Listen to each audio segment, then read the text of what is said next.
my name's Amanda, as you know. I'm Deputy Clerk for Elections, and I'm here to talk about how you get 42 different ballot styles in the Anchorage area. We just kind of wanted to give you a quick update on how we were doing with the election, but I thought this would be a great way so you can see what actually goes on in our municipal elections. So I am a registered voter. I live in Airport Heights. I live right over here. And has chickens. I have chickens. And so to determine what kind of ballot I would get, I look at the map and I recognize that I live in this blue area, which is the Anchorage Roads and Drainage Service area. On this year's ballot, we have a proposition that deals with the roads. I also live within the park and the fire service area, which is this yellow line and the green line. We have a park bond and a fire bond, so I vote on those. And lastly, we have a police bond, so I am also in the police service area. This year on the ballot, there's 4 bonds, and by municipal code and charter, we are required when there is any bond that affects the service area to have 2 separate votes. So people inside the service area and people outside of the service area both vote on those. And this year, because there's park, fire, road, and police service area, we have to make sure we have all these different splits into there. So I have on this map the different ballot styles as we've determined so far for this election. So you can see that here in West Anchorage, you have ballot style number 30, and everybody in West Anchorage has that same ballot style. Downtown is ballot style 31, Midtown ballot style 29, and then South Anchorage, you have ballot style 1 for this area in South Anchorage. That's all in road service area, in fire service area, and in park service area. Where we begin to see more of our splits is when we start coming out of the road service area, and then we also have these areas with the limited road service and rural road service areas. So these are these precincts where you can see there's multiple ballot styles. I'm just going to take a moment to talk about precinct 820 here. There's people that live outside of the road service area, and they are all voting on this ballot style 5. And then we have people in the Rock Hill, Upper Grover, Valley View, Lake Hill, and Raven Woods, Bubbling Brooks. We have those 5 different limited road service areas, and they all have a different ballot. Oh, and there's a little chunk of Upper O'Malley. So this precinct will have 6 different ballot styles, 7 different ballot styles, excuse me. And then where it gets a little bit complicated also is these parks and fire service area lines cut right down the middle of these 3 precincts. So we have people that vote in this area. They live outside of the Anchorage Road and Drainage Service area, but they live inside park and fire, so they are voting on ballot style 5. But there's other people that live also outside the Anchorage Roads and Drainage Service area, but they live also outside of the park and fire, so they're voting on ballot style 2. So it gets a little complicated because we have to make sure that we are providing a ballot for all the distinct areas inside this particular area where there's the different splits. But the way we do that in the clerk's office is I first determined it, and then I had it reviewed by 3 other members of our office so that we can just double check and triple check and make sure that we capture everything. So this is Anchorage, and this is our 42 different ballot styles for this year's election. Mr. Training. I understand now that you're a certified municipal clerk, is that correct? That is correct. Congratulations. Thank you. Now, ballot style 2, those are the people that never came in to Parks and Rec, yet use our parks without any restraint at all, aren't they? I don't know the answer to that question. When we unify, they never came in for Parks and Rec purposes. So. Yeah, I We don't just know. have some people that don't have to pay Parks and Rec, live in the city. Something make that change? Oh, I would if I could. Thank you, Amanda. Nothing Well, else. Jackie raised an important question, which is, and this is something that I've talked about with the clerk's office. You know, all these limited and rural road service areas really create a difficult challenge for the clerk's office. Mm-hmm. And also run into difficulties in filling vacancies on those little boards and so on and so forth. We've had to flip coins before to figure out who got elected. Yeah, because two people got one write-in vote each or something Yeah, like I that, know. right? So, I do think at some point we need to have a serious discussion about, on sort of a two-step process. One is, I think we want to remove the road service areas from the municipal ballot and make those mail-in only elections. And I think we want to incentivize, the second step is I think we want to incentivize consolidation, because I think it's fair for us to charge those road service areas for running their elections if they're of a small enough size because of the administrative challenges. And that would hopefully encourage consolidation amongst them, more like Subversa, where you have a large geographic area with a significant population, and it's much easier to administer. Rather tiny little ones. What's that? Rather tiny ones. Yeah. I Like mean, we've got. how many? There's like 20-some. Yeah, and so this year on the ballot, we had 32 seats that were up for the 2014 regular municipal election. And we have 6 seats where no one's running. So potentially this year we will be in a situation where we have multiple write-in candidates that are qualified, and that is what we are directed to do by code. If there's multiple people who tie, is to flip them. It's a game of chances, I think what it says, so flip a coin or. Adam? You want to co-sponsor that with me right now? Yeah, no problem. Write it up. Julia.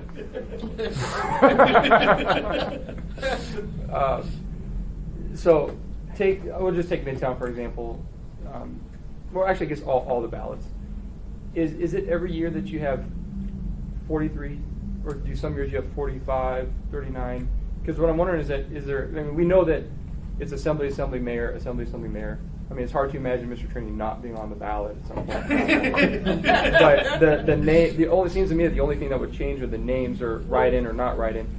Do you have a varying degree of ballots? Yes, and Okay. and that's because there's the splits that change. So were you not to have a park bond or a fire bond on the ballot, we would not have to have separate Oh, ballot styles gotcha. for those splits.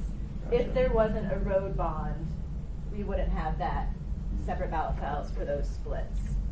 So that, those are, in addition to the assembly seats and the limited road service areas, the bonds, and even the police bond. We didn't have a police bond last year, and that just creates one separate split, because the only difference between Indian and this part of South Anchorage is that Indian is out of the police service area, so that creates a separate ballot for Indian, whereas last year they voted on this out of park, out of fire, out of road ballot that we had here in South Anchorage. So there's no template, like a generic template that you can create to help speed up the process every year, or is it every year you're basically creating a new process almost? Well, Because of, depending on what's on the ballot, not on the ballot, write-ins, not write-ins. yes and no. Last year when I started, I created the template, and then we have had changes with the states finalizing and the redistricting. And so these precincts in South Anchorage changed, which caused some different splits and some different configurations than I'd had the year before. We had a new precinct here, precinct 260, and an additional new precinct up in the Eagle River area. And then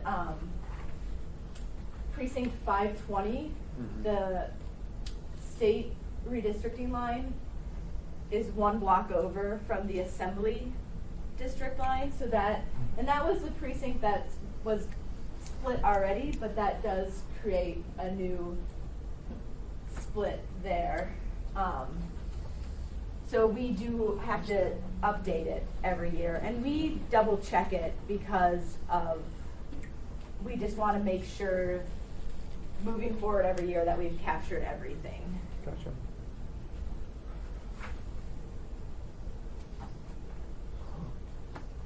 I warned you guys, you were early. No one ever listens until it's too late. Yeah, Tim? Yeah, the obvious comment is, most of the city takes up a really small part of your time and effort in this regard. It seems to me that at some point, we're going to have to bite a political bullet, and to a sense it's political, and deal with some of these variations. It's a huge verification task on your part, but it's also a huge operational task for the election workers, and a lot of opportunities for error. So, and I do want to just take that, if it's okay if I make a comment for a moment. It's really easy to order ballots when everybody gets the same ballot style. But then when you're coming, and I'm going to pick on like one of my favorite precincts here, Precinct 110, if you'll follow me, goes like this. It's like a boomerang. Oops, you just messed And up. I just lost mine. You lost the boomerang. I've got to So- go right over again. So then we begin to look and we see, so I need to order ballot style 3 for this Birch Tree Elmore Road service area. And I need to order ballot style 5 for all this white area. Ballot style 6 for this Villages Scenic Parkway, in park, in fire. And then ballot style 1 for this road and drainage area. Ballot style 8 for Paradise Valley South. Ballot style 2. Determining the number of these ballot styles for the precinct, but then also making sure there is sufficient ballots should someone from Birch Tree Elmore choose to vote absentee in person at the library, absentee in person at City Hall, absentee in person on election day at the airport, absentee in person election day at UAA, or by mail. We have to order sufficient amount of ballots for all of those. So that, I think, is one of the challenges. It's easy when you're just ordering one ballot style for this set of people, but then trying to determine the number of people in each of these separate little areas. That might vote. And then not everyone votes at the precinct, so making sure that we're staffed or we have sufficient ballots everywhere, I do think is one of the challenges that we face in this area. One thing that the clerk's office has done, and this is something that we've really perfected over the last 4 years since 2010, is we have worked on a really intricate color coding system. So I assign all of the ballot styles color, and we work with our ballot printer to print color labels on each of the ballots. And then we work with the GIS department here in City Hall to create maps of each of the precincts with that same color coding. So when a voter walks into their precinct, they will go to the map and they'll say, I live here, Michelle. and they'll point and there'll be a green spot on the map. That'll all be green. They'll get a green card, and then we'll issue them a ballot that has the green sticker at the top. So we've really worked hard over the last couple of years to make sure that we are issuing the correct ballots for the voters. But we have issues. We try and get the maps as big as we can. That is some of the complaint that we get is the maps are hard to see where your road is. So Barbara? Yes, I know it's time to wrap up, and I don't want to. You raised your hand early enough. I did, but I mean, do we have a jewel or what here? I mean, she is just really awesome. Absolutely. And you can tell she just understands this and has worked really hard to make sure to develop this. She is also now on the GIS team of excellence that's out of AWU, and Amanda is on that technical team, and they're working. What I would like Amanda to finish up with is talking about a little bit about a plan for the future and what your plan is to, following up on what Patrick said that, and Tim saying we need to address this. And I know you've got a plan for that. If you could just finish up with that, Amanda. So one of the things that I've thought about since being involved in elections since 2010 is how to, increase voter turnout, make elections accessible. And I've looked across the country, and I've looked to see things that have increased voter turnout. And one of the trends that is happening is by mail elections, and they do seem to increase voter turnout. King County, I'm going to use as the example, King County and Seattle, Washington area has had 86% voter turnout for their last major election. And then I thought about Anchorage, and I thought about how am I going to be able to mail a ballot and figure out where all these people live and what ballot style they get. And I stepped back from the idea of really pushing for by mail elections because I wasn't sure that we would be able to do that. But Barbara and I met with Tina Miller of the GIS Institute of Excellence at AWU, and we started talking about it. And they can take the information from GIS that has all these layers where people live, and they can combine it with the state's voter registration database, and we can create logic-based sentences saying, this person lives, this X road service area, this X assembly section, this X, and we can take all that information and determine across the board all the ballot styles and pretty easily be able to administer a by-mail election using the GIS technology along with the state of Alaska voter registration database. Target date is what year to try and do this, Amanda? Yeah. So, Look at 2016. yeah, I think 2016 would be a year that we could do this. This is my second election that I'm currently working on, running myself. I've been in the clerk's office since 2010. And we just began working with Tina, but I think that making sure that through this election and next election we understand and begin running these dual processes so we can see how the GIS information works. Then 2016 we could move to a by-mail election. And this is a conversation that clerks across the state of Alaska are beginning to have. Johnny Blankenship is the clerk for the Kenai Peninsula Borough, and they're beginning to have the conversation. They currently have 6 precincts that are already doing by-mail elections, and she's looking to move the whole borough to a by-mail election.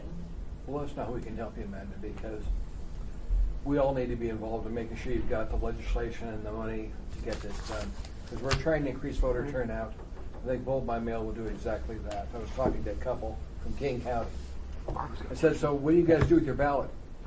Husband and wife said, we sit down at the table, and she said, I tell him what to vote on. So we'll see how that works. Okay, Barbara, we're going to let you wrap up, then we're going to get our next session going. And I'm sure they reviewed the ballot information and studied the issues. So the last thing that I've heard that we're still waiting on some copies, so you have a little bit more time. Amanda and I worked last year. We started actually before the election, but we got started really seriously in May, and Amanda set up weekly meetings that she and I met with Dennis Wheeler in our rewrite of Title 28, and then we met with Adam's Ethics and Elections Committee beginning in August and then throughout the fall, and thank you very much for passing those changes to Title 28 the first of this year. One of the things that Amanda has talked about is following a similar process of setting up a small group to start meeting after this election is over to start addressing the issues of the FLRSAs. And we would welcome, working with Adam or the Ethics and Elections Committee, and we just probably need a little task force to do a little bit of a study. If we end up looking at that little precinct line or some of these other lines that are slightly problematic, I think that would be okay. But we want to let you know that we do have some ideas working with community development on that as well. Good. Thank you, Amanda.